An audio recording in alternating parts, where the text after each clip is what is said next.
어머니, 이제 그만 편히 쉬세요. 제 큰아들이 저를 한강 물속으로 밀어넣으며 한 말입니다.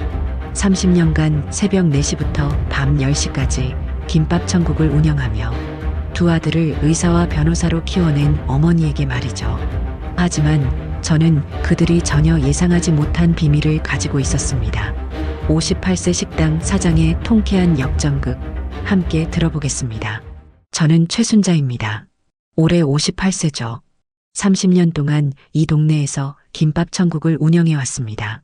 매일 새벽 4시에 일어나서 장을 보러 가고 5시부터 김밥을 말기 시작해서 밤 10시까지 일했어요.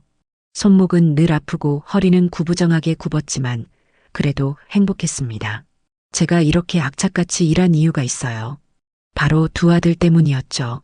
큰아들 민우는 지금 강남에서 내과 의원을 운영하는 의사고 둘째 민수는 로펌에서 일하는 변호사입니다. 남편이 사업에 실패해서 빚더미에 앉았을 때 저 혼자 두 아이를 키워야 했거든요. 엄마, 오늘도 고생 많으셨어요. 어린 시절 민호가 늘 해주던 말이었습니다. 학원비며 과외비며 대학 등록금까지 모든 게 돈이었어요. 하지만 저는 포기하지 않았습니다. 김밥 한 줄에 1,000원씩 받으며 하루에 몇백 개씩 말았죠. 손가락이 부르트고 어깨가 결려도 참았어요. 민수도 마찬가지였습니다. 고등학교 때부터 사법고시를 꿈꿨거든요. 엄마, 제가 변호사 되면 엄마 편하게 해드릴게요. 그 말 하나로 얼마나 힘이 났는지 몰라요. 새벽에 일어나는 것도 기름 냄새에 찌든 옷을 입는 것도 전혀 힘들지 않았습니다. 두 아들이 모두 성공했을 때의 기쁨은 말로 표현할 수 없었어요. 동네 사람들이 부러워했죠. 순자 씨, 정말 대단해. 혼자서 두 아들을 그렇게 키웠다니. 의사의 변호사라니 복받을 일이야. 그런 말들을 들을 때마다 가슴이 뿌듯했습니다. 30년간의 고생이 보상받는 기분이었어요. 하지만 아들들이 성공한 후로는 연락이 뜸해졌습니다. 한 달에 한 번 안부 전화가 고작이었죠. 명절에도 바쁘다며 얼굴 보기 힘들었어요. 그래도 이해했습니다. 바쁜 거겠거니 했죠. 그런데 지난주였어요. 갑자기 두 아들이 함께 식당에 찾아왔습니다. 언제 본지도 기억이 안 날 정도였는데 둘이 나란히 앉아있는 모습이 얼마나 반가웠는지 몰라요. 어머니, 저희가 상의할 게 있어서 왔어요. 민호가 진지한 표정으로 말했습니다. 뭔가 중요한 이야기인 것 같았어요. 어머니 건강이 많이 안 좋아 보이세요. 이제 그만 쉬셔야 할 것 같아요. 민수도 거들었습니다. 맞아요. 30년 동안 너무 고생하셨잖아요. 이제 편히 쉬시라고요. 순간 가슴이 따뜻해졌어요. 아들들이 드디어 제 고생을 알아주는구나 싶었죠. 그래서 저희가 좋은 요양원을 알아봤어요. 시설도 좋고 간병도 잘해준다고 하더라고요. 요양원이라는 말에 깜짝 놀랐습니다. 아직 제가 그럴 나이는 아닌데 싶었거든요. 아직 멀쩡한데 무슨 요양원이야? 제가 당황해서 말했지만 아들들 표정은 단호했어요. 어머니, 이 식당도 이제 정리하시는 게 좋겠어요. 너무 오래된 건물이고 어머니 혼자 감당하기엔 벅차잖아요. 민호의 말에 가슴이 철렁했습니다. 30년간 제 삶의 터전이었던 이곳을 정리하라니. 우리가 어머니 앞으로 다 처리해 드릴게요. 어머니는 그냥 편히 계시기만 하시면 돼요. 아들들이 다녀간 후 계속 마음이 불편했습니다. 30년 동안 한 번도 제 일에 관심을 보이지 않던 아들들이 갑자기 왜 이런 말을 할까 하는 생각이 들었거든요. 뭔가 석연치 않았어요. 그날 밤 잠이 오지 않아서 이것저것 생각해 봤습니다. 아들들 표정이 너무 진지했어요. 마치 이미 결정된 일을 통보하는 것 같았죠. 그리고 요양원 이야기를 할 때 서로 눈빛을 주고받는 것도 이상했고요. 다음 날부터 동네를 자세히 살펴보기 시작했습니다. 그런데 이상한 점을 발견했어요. 며칠 전부터 정장 입은 사람들이 이 일대를 돌아다니며 뭔가 측량하는 것 같더라고요. 사장님, 혹시 이 동네에 무슨 일 있나요? 단골 손님 중 한 분에게 물어봤습니다. 아, 그거요? 재개발한다는 소문이 돌더라고요. 이미 확정됐다는 얘기도 있고요. 재개발이라는 말에 가슴이 두근거렸습니다. 만약 정말 재개발이 된다면 보상금을 받을 수 있겠죠. 그런데 왜 아들들이 미리 알고 있었을까요? 그날 저녁 식당 문을 닫고 구청에 전화를 걸어봤습니다. 여보세요. 이 지역 재개발 계획에 대해 문의하고 싶은데요. 아, 네. 지난달에 최종 승인이 났습니다. 이미 공고도 나갔고요. 지난달에 승인이 났다고요? 그럼 아들들이 이미 알고 있었다는 얘기잖아요. 보상금은 어느 정도 되나요? 대략적으로 평당 얼마 정도인지는 공개된 자료를 보셔야 할 것 같은데 이 일대는 상당히 높게 책정될 예정입니다. 전화를 끊고 나서 바로 인터넷으로 자료를 찾아봤어요. 30년 동안 김밥만 말다가 컴퓨터를 배운 지는 얼마 안 됐지만 이런 정보는 찾을 수 있었거든요. 결과를 보고 깜짝 놀랐습니다. 제 식당 건물과 땅의 보상금이 무려 50억 원이나 됐어요. 50억 원이라니 상상도 못할 큰 돈이었죠. 그런데 이상한 게 또 있었어요. 아들들이 어떻게 이런 정보를 미리 알았을까요? 더 의심스러운 건 왜 저에게는 말하지 않고 요양원 이야기부터 꺼냈을까 하는 점이었어요. 다음 날 더 자세히 알아보기 위해 구청에 직접 가봤습니다. 담당 공무원에게 물어보니 충격적인 사실을 알게 됐어요. 이미 소유주 변경 신청이 들어왔는데요. 네, 무슨 말씀이세요? 최순자 씨 명의로 되어 있던 부동산이 아드님들 명의로 변경 신청이 들어왔어요. 후견인 신청과 함께요. 후견인 신청이라고요? 저는 멀쩡한데 무슨 후견인이 필요하다는 거죠? 서류 좀 볼 수 있을까요? 담당자가 보여준 서류를 보고 경악했습니다. 제가 치매에 걸렸다는 진단서가 있었어요. 그것도 제가 가본 적도 없는 병원에서 발급된 거였죠. 이 진단서는 언제 발급된 건가요? 한 달 전이네요. 아드님들이 직접 가져오셨어요. 한 달 전이면 재개발 승인이 난 바로 그때였습니다. 모든 게 계획적이었던 거예요. 집에 돌아와서 더 자세히 찾아봤습니다. 그런데 더 충격적인 걸 발견했어요. 제 명의로 6억 원짜리 생명보험이 가입되어 있더라고요. 그것도 6개월 전에 가입된 거였어요. 보험 수익자는 두 아들이었습니다. 저도 모르게 가입된 보험이었죠. 어떻게 제 동의 없이 이런 게 가능한 거죠? 가슴이 무너지는 것 같았습니다. 30년 동안 온 정성을 다해 키운 아들들이 저를 이렇게 생각하고 있었다니요. 그날 밤잠을 이룰 수 없었습니다. 아들들이 저를 어떻게 생각하고 있는지 알게 된 충격이 너무 컸어요. 하지만 더 정확한 사실을 알아야 했습니다. 혹시 제가 잘못 이해한 건 아닐까 하는 마음도 있었거든요. 다음 날 아침 평소처럼 식당을 열고 김밥을 말면서도 계속 생각했어요. 어떻게 해야 진실을 알 수 있을까요? 그때 단골 손님인 김 사장이 들어왔습니다. 김 사장은 이 동네에서 사회복지사로 일하고 계시는데 예전에는 다른 일을 하셨다고 하더라고요. 정확히 뭘 하셨는지는 모르지만 세상 물정을 잘 아시는 분이에요. 사장님, 요즘 표정이 안 좋으시네요. 무슨 일 있으세요? 김 사장이 걱정스러운 표정으로 물어보셨어요. 아, 그게 좀 복잡한 일이 있어서요. 자세한 얘기는 할 수 없었지만 김 사장은 뭔가 눈치를 채시는 것 같았어요. 혹시 법적인 문제라면 제가 아는 사람 소개해 드릴 수 있어요. 믿을 만한 변호사도 있고요. 고마운 말씀이었지만 아직은 확실한 증거가 필요했어요. 점심시간이 지나고 손님이 없을 때 저는 중요한 결정을 내렸습니다. 직접 병원에 가서 확인해 보기로 한 거예요. 제 명의로 치매 진단서가 발급된 그 병원 말이죠. 병원에 도착해서 접수처에 물어봤습니다. 최순자라는 이름으로 진료 기록이 있는지 확인해 주세요. 잠시만요. 직원이 컴퓨터를 확인하더니 고개를 갸우뚱했어요. 이상하네요. 진료 기록은 있는데 본인이 직접 오신 적은 없다고 되어 있어요. 그게 무슨 말이죠?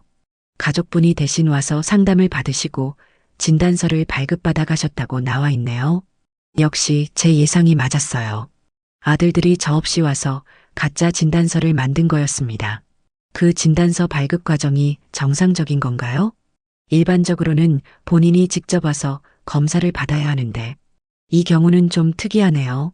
병원에서 나오면서 분노가 치밀어 올랐어요. 아들들이 얼마나 치밀하게 계획을 세웠는지 알 수 있었거든요. 집에 돌아와서 더 자세히 조사해 봤습니다. 부동산 명의 변경 서류도 자세히 들여다봤어요. 제 서명이 되어 있었는데 분명히 제가 쓴 게 아니었습니다. 필체가 달랐거든요. 그리고 후견인 신청서도 마찬가지였어요. 제가 정신적으로 판단 능력이 떨어진다는 내용으로 되어 있었죠. 의사소견서까지 첨부되어 있었는데 역시 제가 가본 적 없는 병원에서 발급된 거였어요. 보험 가입 서류도 확인해 봤습니다. 6개월 전에 가입됐다고 되어 있었는데 그때 저는 아무것도 모르고 있었어요. 어떻게 제 동의 없이 이런 게 가능한 거죠? 보험회사에 전화를 걸어서 물어봤습니다. 최순자 명의로 가입된 보험에 대해 문의하고 싶은데요. 네, 확인해 보겠습니다. 아, 이 보험은 가족분이 대리로 가입해 주신 거네요. 가족이 대리로 가입할 수 있나요? 일반적으로는 본인 동의가 필요한데 이 경우는 특별한 사정이 있다고 해서 예외적으로 처리됐네요. 특별한 사정이라니요. 분명히 아들들이 제가 치매에 걸렸다고 거짓말을 한 거겠죠. 모든 퍼즐이 맞춰지기 시작했어요. 아들들은 6개월 전부터 이 모든 걸 계획했던 거예요. 먼저 제 명의로 거액의 생명보험을 가입하고 가짜 치매 진단서를 만들어서 후견인 신청을 했죠. 그리고 부동산 명의까지 자신들로 변경했고요. 재개발 소식을 미리 알고 있었던 것도 이상했어요. 어떻게 일반인인 아들들이 그런 정보를 먼저 알 수 있었을까요? 더 조사해보니 민수가 다니는 로펌에서 재개발 관련 업무를 담당하고 있더라고요. 그래서 미리 정보를 알 수 있었던 거였어요. 모든 게 계획적이었습니다. 50억 원의 재개발 보상금과 6억 원의 보험금을 노린 완전 범죄였던 거죠. 그런데 가장 충격적인 건 따로 있었어요. 며느리들도 이 계획을 알고 있었다는 거였습니다. 민호 아내는 이미 강남 아파트를 계약했고 민수 아내는 분당 신축 아파트를 예약해놨더라고요. 30년 동안 온 정성을 다해 키운 아들들과 며느리들이 모두 한패가 되어 저를 속이고 있었던 거예요. 모든 진실을 알고 나니 어떻게 해야 할지 막막했습니다. 30년간 믿고 의지했던 아들들이 저를 이렇게 배신할 줄은 꿈에도 몰랐거든요. 하지만 아직 확실한 증거는 부족했어요. 혹시 제가 오해한 건 아닐까 하는 마지막 희망도 있었고요. 그런데 며칠 후 민호에게서 전화가 왔습니다. 어머니, 오늘 저녁에 시간 되세요? 중요한 얘기가 있어서요. 목소리가 평소와 달랐어요. 뭔가 급한 일이 있는 것 같았죠. 무슨 일인데? 전화로는 말하기 어렵고 직접 만나서 얘기해야 할 것 같아요. 제가 모시러 갈게요. 그날 저녁 8시쯤 민호가 차를 가지고 왔습니다. 평소보다 표정이 어두워 보였어요. 어머니, 차 타세요. 조용한 곳에서 얘기해야 할 것 같아요. 어디로 가는 거야? 한강공원이요. 거기가 조용하고 좋을 것 같아요. 한강공원이라니요. 갑자기 왜 그런 곳으로 가자는 걸까요? 이상했지만 아들이 하자는 대로 따라갔어요. 차 안에서 민호는 별말이 없었습니다. 평소 같으면 이런저런 안부를 물어봤을 텐데 오늘은 계속 침묵만 지켰어요. 라디오에서 나오는 음악만이 적막함을 깨뜨렸죠. 민호야, 무슨 일이 그렇게 심각한 거야? 제가 물어봤지만 민호는 대답하지 않았어요. 그냥 고개만 살짝 돌리며 미소를 지었는데 그 미소가 왠지 섬뜩했습니다. 한강공원에 도착했을 때는 이미 밤 9시가 넘어 있었어요. 11월이라 날씨도 쌀쌀했고 사람들도 거의 없었죠. 가로등 불빛만이 어둠을 밝히고 있었어요. 어머니, 이쪽으로 오세요. 민호가 강변 쪽으로 걸어갔습니다. 물소리가 들리는 곳까지 왔을 때 민호가 갑자기 걸음을 멈췄어요. 어머니, 30년 동안 정말 고생 많으셨어요. 갑자기 무슨 소리인지 모르겠더라고요. 갑자기 왜 그런 말을 하니? 저희를 키우느라 얼마나 힘드셨겠어요. 이제 그만 쉬셔도 될 것 같아요. 민호의 목소리가 이상했어요. 평소와는 완전히 다른 톤이었죠. 무슨 말인지 모르겠다. 그때 민호가 저를 돌아봤는데 눈빛이 차갑게 변해 있었어요. 제가 아는 따뜻한 아들의 눈빛이 아니었습니다. 어머니, 사실 저희가 다 알고 있어요. 뭘 안다는 거야? 재개발 보상금 50억 원 말이에요. 그리고 어머니가 우리 계획을 알아차린 것도요. 순간 등골이 오싹해졌어요. 제가 조사한 걸 어떻게 알았을까요? 병원에도 가보셨죠? 보험회사에도 전화하시고요. 민호가 한 걸음씩 제게 다가왔어요. 뒷걸음질 치려고 했는데 다리에 힘이 들어가지 않았어요. 민호야, 너 지금 뭐 하는 거야? 어머니, 죄송해요. 하지만 이렇게 하는 게 모두를 위해서예요. 그 순간 민호가 제 어깨를 잡았어요. 그리고는 어머니, 이제 그만 편히 쉬세요. 민호가 저를 강물 쪽으로 밀기 시작했어요. 30년간 온 정성으로 키운 제 아들이 저를 죽이려 하고 있었습니다. 민호야, 안 돼. 제가 소리쳤지만 민호는 멈추지 않았어요. 힘으로는 도저히 당해낼 수 없었죠. 어머니가 살아있으면 모든 계획이 틀어져요. 민수도 저도 모두가 망해요. 민호의 목소리에는 광기가 서려 있었어요. 50억 원이면 우리 모두 잘 살 수 있어요. 어머니도 더 이상 고생하지 않아도 되고요. 그 순간 저는 물속으로 떨어졌습니다. 11월의 한강물은 얼음장같이 차갔어요. 숨을 쉴 수 없었죠. 아, 이렇게 죽는구나. 그런 생각이 들었어요. 30년간 온 정성을 다해 키운 아들 손에 죽는구나 하고요. 하지만 포기할 수는 없었어요. 30년간 새벽 장보기로 단련된 체력이 아직 남아 있었거든요. 물속에서도 필사적으로 팔다리를 움직였어요. 그때 누군가 물속으로 뛰어드는 소리가 들렸습니다. 아줌마, 잡아요. 익숙한 목소리였어요. 김 사장이었습니다. 평소 야간 낚시를 즐기시는데 그날도 낚시를 하러 오셨다가 제가 물에 빠진 걸 보고 구해주신 거였어요. 김 사장이 저를 물 밖으로 끌어올렸을 때 민호는 이미 사라진 후였습니다. 겁이 나서 도망간 거겠죠. 사장님, 괜찮으세요? 119 불러야겠어요. 김 사장이 걱정스러운 표정으로 말했어요. 김 사장님, 고맙습니다. 저는 간신히 말을 했어요. 온몸이 떨리고 있었지만 살아있다는 게 감사했어요. 도대체 무슨 일이에요? 누가 사장님을 밀어넣은 거예요? 김 사장이 물었지만 저는 대답할 수 없었어요. 제 친아들이 저를 죽이려 했다는 사실을 어떻게 말할 수 있겠어요? 구급차가 와서 저를 병원으로 데려갔습니다. 다행히 큰 부상은 없었지만 충격이 너무 컸어요. 병원 침대에 누워서 계속 생각했어요. 정말 민호가 저를 죽이려 한 걸까요?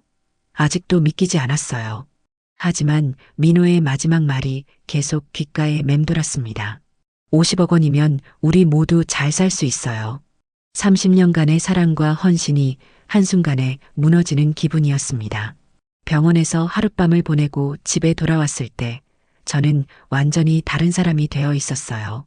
어제까지의 순진한 어머니는 더 이상 존재하지 않았습니다. 제 친아들이 저를 죽이려 했다는 충격적인 사실 앞에서 저는 진실을 모두 파헤치기로 결심했어요. 김 사장이 걱정되어서 찾아와 주셨어요. 사장님, 어젯밤 일 때문에 잠을 못 잤어요. 정말 괜찮으세요? 고맙습니다, 김 사장님. 덕분에 살았어요. 그런데 도대체 누가 사장님을 그런 식으로... 김 사장의 눈빛이 예사롭지 않았어요. 뭔가 아시는 게 있는 것 같았죠. 혹시 가족 문제인가요? 김 사장의 직감이 정확했어요. 역시 세상 경험이 많으신 분이라 그런지 바로 눈치채시더라고요. 네, 맞아요. 저는 더 이상 숨길 수 없었어요. 김 사장에게 지금까지 알아낸 모든 사실을 털어놨습니다. 재개발 보상금 50억 원, 가짜 치매 진단서, 생명보험 6억 원, 그리고 어젯밤 민호가 저를 강물에 밀어넣은 일까지요. 김 사장은 제 이야기를 끝까지 들어주셨어요. 그리고는 분노에 찬 표정을 지으셨죠. 이런 나쁜 새끼들. 30년 동안 키워준 어머니를 돈 때문에 죽이려 하다니. 김 사장이 욕을 하시는 걸 처음 봤어요. 평소에는 항상 점잖으신 분이거든요. 사장님, 이거 그냥 넘어가면 안 돼요. 반드시 응징을 받아야 해요. 하지만 증거는 제가 도와드릴게요. 제가 예전에 그런 일 많이 해봤거든요. 김 사장의 말에서 뭔가 범상치 않은 과거가 느껴졌어요. 하지만 지금은 그게 중요하지 않았죠. 그날부터 본격적인 조사가 시작됐습니다. 김 사장이 아는 사람들을 통해서 더 자세한 정보를 알아낸 거예요. 먼저 민호와 민수의 재정 상황을 조사해 봤습니다. 겉으로는 성공한 의사와 변호사였지만 실제로는 빚이 엄청났어요. 민호는 강남에서 내과 의원을 운영한다고 했지만 실제로는 임대료도 제때 못 낼 정도로 경영난에 시달리고 있었어요. 게다가 주식 투자 실패로 2억 원 넘는 빚까지 있었죠. 민수도 마찬가지였어요. 로펌에서 일한다고 했지만 실제로는 계약직이었고 월급도 많지 않았어요. 아내가 명품백을 사고 싶어 해서 카드빚만 1억 원이 넘었더라고요. 그래서 어머니 돈을 노린 거군요. 김 사장이 자료를 보며 말했어요. 50억 원이면 모든 빚을 갚고도 남겠어요. 더 충격적인 사실도 알게 됐어요. 민호 아내는 이미 강남 아파트를 계약해놨는데 계약금만 5억 원이었어요. 민수 아내도 분당 신축 아파트를 예약해놨고요. 돈도 없으면서 어떻게 계약을 했을까요? 아마 재개발 보상금을 담보로 대출을 받았을 거예요. 김 사장의 추측이 맞았어요. 두 며느리 모두 재개발 보상금을 담보로 은행에서 대출을 받아놨더라고요. 그리고 더욱 치밀한 계획도 발견했어요. 민수가 다니는 로펌에서 재개발 관련 업무를 담당하면서 미리 정보를 빼낸 거였죠. 그래서 6개월 전부터 모든 걸 준비할 수 있었던 거예요. 이건 완전히 계획적인 범죄예요. 김 사장이 분개하며 말했어요. 생명보험까지 미리 가입해놨다는 건 처음부터 어머니를 죽일 생각이었다는 거잖아요. 그 말을 듣고 소름이 끼쳤어요. 6개월 전부터 제 죽음을 계획하고 있었다니요. 며느리들의 역할도 있었어요. 민호 아내는 병원에서 가짜 진단서를 만드는 일을 도왔고 민수 아내는 부동산 명의 변경 서류를 위조하는데 참여했더라고요. 4명이 모두 한패가 되어서 어머니를 속인 거군요. 30년 동안 며느리들에게도 잘해줬는데 그들도 저를 배신한 거였어요. 가장 충격적인 건 따로 있었어요. 민호가 어젯밤 저를 한강에 밀어넣기 전에 이미 민수에게 문자를 보냈더라고요. 오늘 밤에 끝낼게. 내일부터 보험금 신청 준비해. 김 사장이 보여준 휴대폰 기록에 그런 내용이 있었어요. 어떻게 그런 기록을 구했는지는 모르겠지만 확실한 증거였죠. 이제 확실해졌어요. 이들은 반드시 처벌받아야 해요. 하지만 아직 부족했어요. 결정적인 증거가 더 필요했죠. 사장님, 혹시 어젯밤 일을 녹음할 수 있었다면 좋았을 텐데. 김 사장의 말에 갑자기 생각이 났어요. 요즘 휴대폰에는 녹음 기능이 있잖아요. 급하게 제 휴대폰을 확인해 봤는데 놀랍게도 어젯밤 통화 내용이 자동으로 녹음되어 있었어요. 민호가 저를 강물에 밀어넣으면서 한 말들이 모두 녹음되어 있었던 거예요. 50억 원이면 우리 모두 잘 살 수 있어요. 어머니도 더 이상 고생하지 않아도 되고요. 민호의 목소리가 선명하게 들렸어요. 이제 결정적인 증거가 생겼군요. 김 사장이 만족스러운 표정을 지었어요. 이제 본격적인 반격을 시작할 때가 됐어요. 김 사장과 함께 증거를 정리하면서 저는 이상한 점을 발견했어요. 김 사장이 너무 전문적으로 이런 일들을 처리하고 계시더라고요. 일반적인 사회복지사가 알기 어려운 정보들까지 척척 알아오시는 거예요. 김 사장님, 혹시 예전에 무슨 일 하셨어요? 너무 전문적으로 아시는 것 같아서요. 제가 조심스럽게 물어봤더니 김 사장이 잠시 망설이시더라고요. 사장님이 먼저 솔직하게 말씀해 주셨으니 저도 말씀드릴게요. 사실 저는 예전에 좀 다른 일을 했었어요. 김 사장의 표정이 진지해졌어요. 20년 전까지는 이 동네에서 어떻게 말해야 할까요? 좀 거친 일들을 했었습니다. 거친 일이라니요?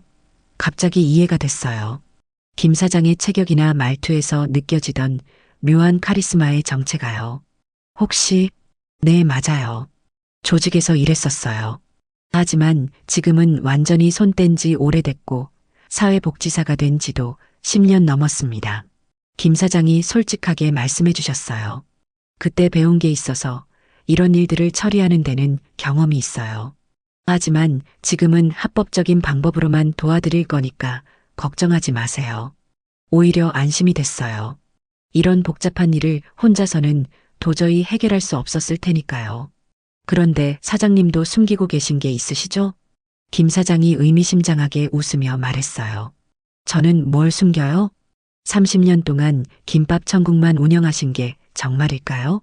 어젯밤에 한강에서 보니까 사장님 움직임이 보통이 아니더라고요. 김 사장의 말에 깜짝 놀랐어요. 어떻게 알았을까요? 물에 빠졌을 때 헤엄치는 자세나 위기 상황에서 대처하는 모습을 보니까 뭔가 훈련받은 사람 같았어요. 역시 김 사장은 눈치가 빠르셨어요. 더 이상 숨길 수 없겠다 싶었죠. 사실은 저도 예전에 다른 일을 했었어요. 저도 김 사장에게 제 과거를 털어놓기로 했어요. 결혼하기 전에는 호텔에서 일했었거든요. 그런데 그냥 호텔이 아니라 특급 호텔 주방장이었어요. 주방장이요? 네, 롯데호텔 중식당 주방장까지 했었어요. 그때는 정말 요리에 미쳐 있었죠. 김 사장이 놀란 표정을 지었어요. 그런데 왜 김밥 천국을? 남편이 사업에 실패하고 빚더미에 앉게 되면서 어쩔 수 없이 그만둬야 했어요. 아이들 키우느라 바빠서 제대로 된 요리는 할 수 없었고 그냥 간단한 김밥이나 만드는 걸로 만족해야 했죠. 그런데 그게 다가 아니었어요. 그리고 사실 운동도 좀 했었어요. 운동이요? 태권도 3단의 합기도도 배웠어요. 호텔에서 일할 때 밤늦게 퇴근하는 경우가 많아서 호신술을 배워야겠다 싶어서요. 김 사장의 눈이 휘둥그레졌어요. 그럼 사장님이 진짜 요리 고수의 무술까지 하시는 거였군요. 하지만 30년 동안 안 해서 다 잊어버렸을 거예요. 그런데 어젯밤 한강에서 위기를 당했을 때 몸이 저절로 움직이더라고요. 30년 전에 배운 것들이 갑자기 되살아난 거였어요. 한번 몸에 밴 건 절대 잊어버리지 않아요. 사장님도 아시잖아요. 김 사장이 확신에 찬 목소리로 말했어요. 이제 확실해졌어요. 사장님은 절대 만만한 상대가 아니라는 걸 그 나쁜 아들들에게 보여줘야 해요. 그날 오후 김 사장이 특별한 제안을 했어요. 사장님, 한번 요리 실력을 보여주시겠어요? 갑자기 왜요? 제가 아는 음식 블로거가 있어요. 정말 유명한 사람인데 그 사람이 사장님 요리를 맛보면 분명히 놀랄 거예요. 김 사장의 계획이 궁금했어요. 그래서 어쩌자는 거예요? 사장님이 단순한 김밥 천국 사장이 아니라는 걸 세상에 알리는 거예요. 그러면 아들들이 얼마나 어리석은 짓을 했는지 모두가 알게 될 거고요. 좋은 생각이었어요. 하지만 30년 만에 제대로 된 요리를 할 수 있을까 걱정됐죠. 걱정하지 마세요. 한번 몸에 밴 실력은 절대 사라지지 않아요. 다음 날 김 사장이 유명 푸드 블로거를 데려왔어요. 젊은 여자분이었는데 인스타그램 팔로워가 50만 명이 넘는다고 하더라고요. 안녕하세요. 김 사장님께서 정말 대단한 분이 계시다고 해서 왔어요. 블로거가 밝은 목소리로 인사했어요. 저는 그냥 김밥 천국 사장일 뿐인데요. 아니에요. 김 사장님 말로는 진짜 숨은 고수시라고 하던데요. 저는 30년 만에 진짜 요리를 해보기로 했어요. 마파두부를 만들어 봤는데 손이 저절로 움직이더라고요. 두부 자르는 칼질부터 시작해서 양념 배합까지 모든 게 자연스럽게 나왔어요. 와, 이게 정말 김밥 천국에서 나온 요리예요? 블로거가 한 입 먹어보더니 깜짝 놀랐어요. 이건 정말 특급 호텔 수준이에요. 어떻게 이런 맛이 나올 수 있죠? 그날 블로거가 찍은 영상이 인스타그램에 올라갔는데 반응이 폭발적이었어요. 김밥 천국 숨은 고수 발견. 30년간 숨어있던 전설의 셰프. 댓글이 수천 개씩 달렸고 다음 날부터 식당에 사람들이 몰려들기 시작했어요. 사장님, 마파두부 주세요. 진짜 호텔 주방장이셨어요? 갑자기 유명해진 거예요. 30년 만에 제 진짜 실력을 인정받게 된 거죠. 김 사장이 만족스러운 표정을 지었어요. 이제 1단계는 성공했어요. 사장님이 단순한 김밥 천국 사장이 아니라는 걸 모두가 알게 됐으니까요. 그런데 이게 아들들과 무슨 상관이 있어요? 곧 알게 될 거예요. 아들들이 얼마나 어리석은 실수를 했는지 말이에요. 김 사장의 계획이 점점 궁금해졌어요.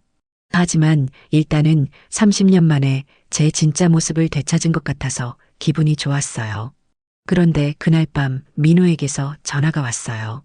어머니, 요즘 인터넷에서 화제가 되고 계시던데요? 목소리에 당황한 기색이 역력했어요. 그게 어쨌다는 거니? 아니, 그냥 신기해서요. 어머니가 그런 실력이 있으신 줄 몰랐거든요. 민호도 제 과거를 전혀 모르고 있었던 거예요. 30년 동안 그냥 김밥만 파는 어머니로만 생각했던 거죠. 너희들이 모르는 게 많다. 제가 차갑게 말했더니 민호가 말을 잇지 못하더라고요. 인터넷에서 화제가 된 후 며칠이 지나자 상황이 급격하게 변하기 시작했어요. 김 사장이 예상한 대로였죠. 제가 단순한 김밥 천국 사장이 아니라는 사실이 알려지면서 아들들의 계획에 균열이 생기기 시작한 거예요. 먼저 민수에게서 전화가 왔어요. 어머니, 저희가 좀 만나서 얘기할 수 있을까요? 목소리가 평소와 달랐어요. 뭔가 초조해하는 것 같았죠. 무슨 얘기? 그냥 가족 간에 오해가 있었던 것 같아서요. 오해라고요? 저를 죽이려고 한 게 오해였다는 건가요? 민호 형이랑 같이 갈게요. 어머니 식당으로요. 다음날 저녁 두 아들이 함께 왔어요. 평소와는 완전히 다른 모습이었죠.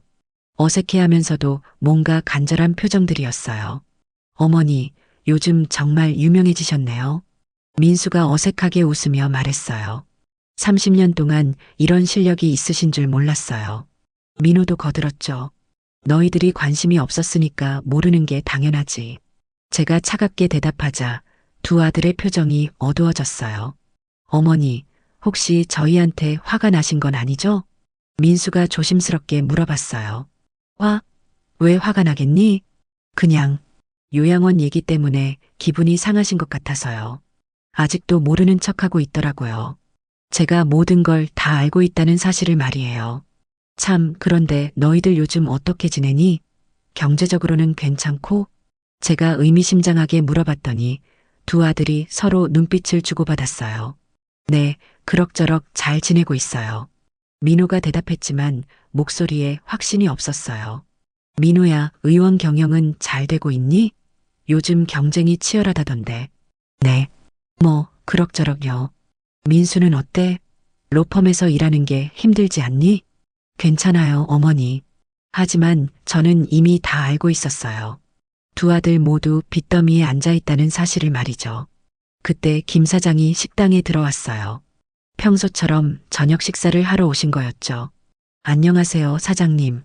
김 사장이 인사하시자 두 아들이 누군지 궁금해하는 표정을 지었어요. 아, 이분은 김 사장님이야. 이 동네에서 사회복지사로 일하시는 분이고 저한테 많이 도움을 주시는 분이지. 안녕하세요. 두 아들이 어색하게 인사했어요. 김 사장이 자리에 앉으시면서 자연스럽게 대화에 참여하셨어요. 어머님이 정말 대단하신 분이에요. 30년 동안 혼자서 두 아드님을 그렇게 훌륭하게 키우셨잖아요. 과찬이세요. 민호가 겸손하게 대답했어요. 의사의 변호사라니 정말 자랑스러우시겠어요. 김 사장이 계속 칭찬하시자 두 아들의 표정이 조금씩 밝아졌어요. 그런데 요즘 어머님이 좀 힘들어 하시는 것 같던데 혹시 무슨 일 있으신가요? 김 사장이 의미심장하게 물어보셨어요. 무슨 일이요? 민수가 당황해서 물어봤어요. 며칠 전에 한강에서 물에 빠지셨거든요. 제가 구조했는데 정말 위험한 상황이었어요. 순간 두 아들의 얼굴이 하얗게 변했어요. 어머니가 물에 빠지셨다고요? 민호가 놀란 척 연기했지만 김 사장과 저는 다 알고 있었죠. 네, 누군가 밀어넣은 것 같았어요. CCTV도 확인해 봤는데 분명히 누군가와 함께 있었던 것 같더라고요. 김 사장이 차근차근 말씀하시자 민호의 손이 떨리기 시작했어요. 그런 일이 있었다니 처음 들어요. 민수도 당황한 기색이 역력했어요. 다행히 경찰에 신고는 안 했어요. 어머님이 가족 일이니까 조용히 하자고 하셔서요. 김 사장의 말에 두 아들이 안도의 표정을 지었어요. 하지만 그것도 잠시였죠. 하지만 증거는 다 확보해뒀어요. 녹음 파일도 있고 목격자도 있고요. 그 순간 민호가 벌떡 일어났어요. 저희는 이만 가봐야겠어요. 왜? 밥도 안 먹고? 갑자기 급한 일이 생겨서요. 두 아들이 황급히 나가려고 했지만 김 사장이 마지막 한마디를 던지셨어요. 참, 그런데 재개발 보상금 받으시면 어떻게 하실 거예요? 두 아들이 문 앞에서 멈춰 섰어요. 재개발 보상금이요? 네, 50억 원 정도 된다던데요. 부럽네요. 김 사장이 일부러 큰 소리로 말하시자 식당에 있던 다른 손님들도 다 들었어요. 50억 원이나 돼요? 와, 대박이네요. 손님들이 웅성거리기 시작했어요. 두 아들은 더 이상 견딜 수 없었는지 급하게 나갔어요. 김 사장이 만족스러운 표정을 지으셨어요. 이제 시작됐어요. 저들이 얼마나 초조해 하는지 보세요. 정말 그랬어요. 다음 날부터 두 아들에게서 연락이 계속 왔어요. 어머니, 혹시 저희가 모르는 무슨 일 있으세요? 어머니, 김 사장님이 하신 말씀이 무슨 뜻이에요? 점점 추궁하는 투가 되어 갔어요. 그런데 결정적인 순간이 왔어요. 김 사장이 경찰서에 있는 지인을 통해서 정식으로 수사를 의뢰한 거예요. 살인미수 혐의로 신고 들어왔습니다. 경찰이 민호를 찾아갔을 때 민호는 완전히 패닉 상태가 됐어요. 저는 아무것도 한 일이 없어요. 하지만 증거는 확실했어요. 한강에서의 녹음 파일, 김 사장의 목격 증언, 그리고 CCTV 영상까지 모든 게 완벽했죠. 민수도 공범으로 조사를 받게 됐어요. 문자 메시지 기록이 발견됐거든요. 오늘 밤에 끝낼게. 내일부터 보험금 신청 준비해. 이 문자 하나로 모든 게 드러났어요. 보험 사기와 부동산 명의 변경 사기까지 모두 밝혀졌죠. 가짜 치매 진단서를 만든 병원도 수사를 받게 됐고요. 며느리들도 공범으로 조사를 받았어요. 이미 계약해둔 아파트들도 모두 취소됐죠. 어머니, 저희가 잘못했어요. 용서해 주세요. 구치소에서 면회온 민호가 울면서 빌었어요. 30년 동안 키워준 어머니를 돈 때문에 죽이려 했다고? 정말 미친 짓이었어요. 빚 때문에 정신이 나갔던 거예요. 빚은 내가 만든 거잖아. 민수도 마찬가지였어요. 어머니, 정말 죄송해요. 다시는 이런 일 없을 거예요. 하지만 이미 늦었어요. 법은 엄정했죠. 민호는 살인미수와 보험 사기로 5년형을 선고받았어요. 민수는 공범으로 3년형을 받았고요. 의사 면허와 변호사 자격도 모두 박탈됐어요. 30년간 제가 키워준 아들들의 인생이 한순간에 무너진 거죠. 하지만 저는 후회하지 않았어요. 저를 죽이려 한 아들들을 용서할 수는 없었거든요. 재개발 보상금 50억 원은 모두 제 몫이 됐어요. 보험금 6억 원도 받았고요. 김 사장이 축하해 주셨어요. 정의가 승리한 거예요, 사장님. 고맙습니다, 김 사장님. 덕분에 제대로 된 복수를 할 수 있었어요.